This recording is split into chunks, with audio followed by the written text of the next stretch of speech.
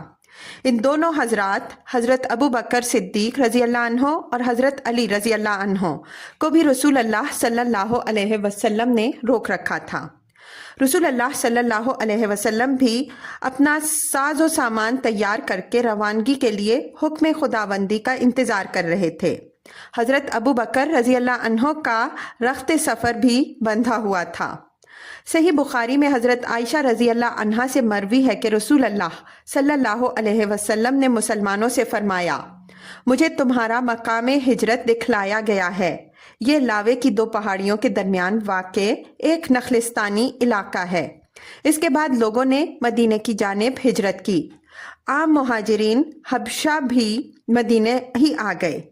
حضرت ابو بکر صدیق رضی اللہ عنہ نے بھی سفر مدینہ کے لیے ساز و سامان تیار کر لیا، لیکن رسول اللہ صلی اللہ علیہ وسلم نے ان سے فرمایا، ذرا رکے رہو، کیونکہ توقع ہے مجھے بھی اجازت دے دی جائے گی۔ ابو بکر رضی اللہ عنہ نے کہا، میرے باپ آپ صلی اللہ علیہ وسلم پر فدا، کیا آپ صلی اللہ علیہ وسلم کو اس کی امید ہے؟ آپ صلی اللہ علیہ وسلم نے فرمایا، ہاں۔ اس کے بعد ابو بکر رضی اللہ عنہ رکے رہے تاکہ رسول اللہ صلی اللہ علیہ وسلم کے ساتھ سفر کریں۔ ان کے پاس 2 اونٹنیاں تھیں، انہیں بھی 4 ماہ تک ببول کے پتوں کا خوب چارہ کھلایا۔